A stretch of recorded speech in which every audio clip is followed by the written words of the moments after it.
আসসালামু আলাইকুম। সবাইকে অনলাইন ল স্কুল বিডির পক্ষ থেকে অভিনন্দন। আমি আপনাদের সাথে আছি অ্যাডভোকেট মোত্তাকিন হোসাইন, জাসকোট, ঢাকা। আজকে আলোচনা করব তামাদি আইনের প্রাথমিক বিষয় নিয়ে। তামাদি আইনটির সম্পর্কে আমরা ইতিপূর্বে আগের ভিডিও আমরা জেনেছি তামাদি আইন কিভাবে পড়ব, কতটুকু পড়তে হবে, কোন কোন বিষয়ে পড়তে হবে সেই বিষয়ে আমরা আগেই জেনেছি। আজকে আমরা আলোচনা করব তামাদি আইনের প্রাথমিক বিষয়গুলো। তো প্রথমেই আমরা জানবো যে তামাদি আইনের ইতিহাসটা। ইতিহাস বলতে আমরা তামাদি আইন সর্বপ্রথম কত সালে হয়েছিল এই বিষয়টি আমরা জানবো। তামাদি আইন সর্বপ্রথম হয়েছিল 1793 সালের চিরস্থায়ী বন্দোবস্তের মাধ্যমে। তারপর 1859 সালের প্রথম বিধিবদ্ধ করা হয় আইনটি। 61 সালে যেটা পাশ করা হয় সেটাতে তামাদির মেয়াদ ছিল 60 বছর।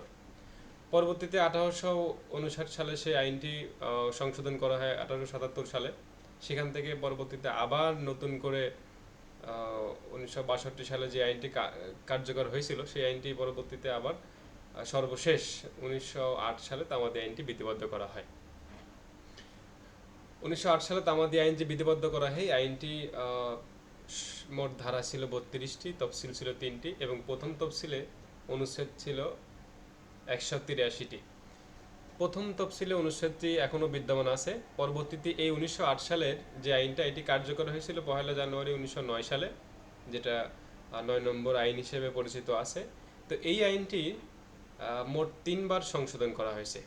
আমরা যদি বলি মোট 3বার সংশোধন করা হয়েছে, তাহলে প্রথম সংশোধন করা হয়েছিল 1914 সালে, তারপর 1930 সালে, তারপরে সর্বশেষ 2004 সালে সংশোধন করা হয়েছে, যেটা কার্যকর হয় 2005 সালের 1 জুলাই থেকে। প্রথম সংশোধন হয়েছিল এই আইনের 32 ধারা। পরবর্তী সংশোধন হয়েছিল 30 এবং 31 ধারা, এবং সর্বশেষ সংশোধন হয়েছে এই আইনের অনুচ্ছেদ 13 এবং 14, যেটা চুক্তি প্রবলের মামলা তামাদি মেয়াদ ছিল 3 বছর, সেটা কমিয়ে এখন করা হয়েছে 1 বছর, যেটা কার্যকর 1 জুলাই 2005 সাল থেকে। পরীক্ষায় বারবার কোশ্চিন আসে তামাদি আইন সর্বশেষ কত সালে সংশোধন হয়েছিল, তামাদি আইন মোট কয়বার সংশোধন হয়েছিল, তামাদি আইন সর্বপ্রথম কত সালে বিধিবদ্ধ করা হয়েছিল। এই কোশ্চেনগুলো বারবার পরীক্ষায় আসে। তাহলে আমরা জানতে পারলাম যে তামাদি আইন সর্বপ্রথম বিধিবদ্ধ হয়েছিল 1859 সালে, যেটা কার্যকর হয় 1862 সালে। পরবর্তীতে 62 সালের পর থেকে 77 সাল, এরপর 1908 সালে সর্বশেষ বিধিবদ্ধ করে, যেটা কার্যকর হয় 2009 সালে। জানতে পারলাম। এখন প্রশ্ন হচ্ছে তামাদি আইনটা আসলে কোন কোন ক্ষেত্রে প্রযোজ্য, কোন কোন ক্ষেত্রে প্রযোজ্য নয়, এই বিষয়টা আমরা আজকে জানবো। প্রথমে বলি তামাদি আইন কোন কোন ক্ষেত্রে প্রযোজ্য হবে আর কোন কোন ক্ষেত্রে প্রযোজ্য হবে না, এই বিষয়টি বর্ণনা আছে এই আইনেরই 29 ধারায়। সেভিং ক্লোজ যেটা আছে, রক্ষণ যে ক্লোজটা আছে, সংরক্ষণ ক্লোজটা, এটাতে বলা আছে তামাদি আইন কোন কোন জায়গায় প্রযোজ্য হবে, কোন কোন জায়গায় প্রযোজ্য হবে না। এখানে বলা আছে তামাদি আইন প্রযোজ্য হবে না, সেগুলো হচ্ছে এই চুক্তি আইনের 25 ধারা। 1862 সালের চুক্তি আইন আছে, এখানে 25 ধারা, এই আইনটা প্রযোজ্য হবে না। আর বলা আছে বিশেষ আইনের ক্ষেত্রে। বিশেষ আইন বলতে স্পেশাল ল যেগুলো আছে, আপনারা জানেন নারী শিশু স্পেশাল ল, মাদক দ্রব্য নিয়ন্ত্রণ special power act special law, এই যে স্পেশাল লর ক্ষেত্রে কিন্তু আমাদের আইন প্রযোজ্য হবে না। আর একটা হচ্ছে 1869 সালে, যেটা বিবাহ বিচ্ছেদ আইনের ক্ষেত্রেও আমাদের আইন প্রযোজ্য হবে না, এবং 1882 সালের সুখাধিকার আইন ইজমেন্ট রাইটসের ক্ষেত্রে আমাদের আইন প্রযোজ্য হবে না। এবং আরেকটি বিষয় হচ্ছে ফৌজদারির মূল মামলার ক্ষেত্রে এই তামাদি আইনটি প্রযোজ্য হবে না। তাহলে আমরা জানতে পারলাম যে তামাদি আইনটার ইতিহাস এবং তামাদি আইন কোন কোন জায়গায় প্রযোজ্য হয় না। আমরা যদি আবার রিক্যাপ করি, তাহলে প্রথমে বলি তামাদি আইন প্রযোজ্য হয় না চুক্তি আইনের 25 ধারার ক্ষেত্রে, এবং বিশেষ আইনের ক্ষেত্রে প্রযোজ্য হয় না।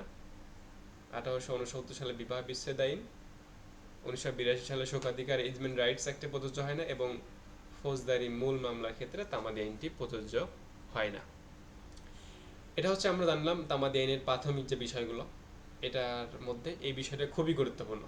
তাহলে আমরা এখন জানবো যে তামাদি আইনে বর্তমান কতটি ধারা আছে এবং বর্তমান কতটি তফসিল বিদ্যমান আছে এবং অনুচ্ছেদ কতগুলো আছে। এখন তামাদি আইনের 29টি ধারা বলবৎ আছে, 1 থেকে 29 পর্যন্ত। বাকি যে 3টা ধারা, 32টা ধারা ছিল, বাকি যে 3টা ধারা এগুলো বিলুপ্ত হয়ে গেছে সংশোধনের মাধ্যমে। বর্তমানে তফসিল আছে একটা, বাকি তফসিল 2টা বিলুপ্ত হয়েছে। 2 এবং 3 তফসিল 2টা বাতিল হয়ে গেছে, বর্তমানে 1 তফসিল বিদ্যমান আছে। তো প্রথম তফসিলেই বিদ্যমান অনুচ্ছেদ আছে 183টি, যে অনুচ্ছেদগুলো 3টি ভাগে ভাগ করা হয়েছে। প্রথম এই অনুচ্ছেদগুলোকে তিন ভাগে ভাগ করার মধ্যে প্রথমটা হচ্ছে তামাদি, মোকদ্দমার তামাদি, দ্বিতীয় হচ্ছে আপিলের তামাদি, তৃতীয় হচ্ছে আবেদনের তামাদি অথবা আদার্স যে প্রসিডিংগুলো আছে এটার তামাদি। আমি যদি আপনাদেরকে বলি যে তামাদি আইনের যে অনুচ্ছেদগুলো এটার তামাদি কত বছর, সর্বনিম্ন তামাদি হচ্ছে আপনার 10 দিন, সর্বোচ্চ তামাদি এখানে আছে 60 বছর পর্যন্ত আছে। তাহলে আমরা যদি মূল মামলার যে বিধানগুলো আছে, মূল মামলার যে মোকদ্দমা তামাদিগুলো আছে, এখানে প্রথম যে অনুচ্ছেদটি আছে এটি বাতিল। তারপরে 2 অনুচ্ছেদের তামাদি 90 দিন, 3 থেকে 4 অনুচ্ছেদের মোকদ্দমা যে তামাদি এটা হচ্ছে 6 মাস, 5 থেকে 31 অনুচ্ছেদ এটার তামাদি 1 বছর, 32 থেকে 36 এটার তামাদি 2 বছর, 37 থেকে 115 এটার তামাদি 3 বছর এবং চুক্তিপ্রবল যে মোকদ্দমাগুলো হয় 113 এবং 14 এটার তামাদি 1 বছর, 116 থেকে 20 6 বছর, 121 থেকে 144 12 বছর এবং 145 থেকে 145 30 বছর এবং 47 থেকে 149 60 বছর। এটা হচ্ছে মোকদ্দমার তামাদি। এখানে আপিলের তামাদি যেগুলো আছে, আপিলের তামাদিটাকে 2 ভাগে বিভক্ত করা হয়েছে। একটা হচ্ছে দেওয়ানি আপিলের তামাদি, আর একটা হচ্ছে ফৌজদারি আপিলের তামাদি। দেওয়ানি আপিলের তামাদি হচ্ছে 51, 52, 53 এবং 56 অনুচ্ছেদ।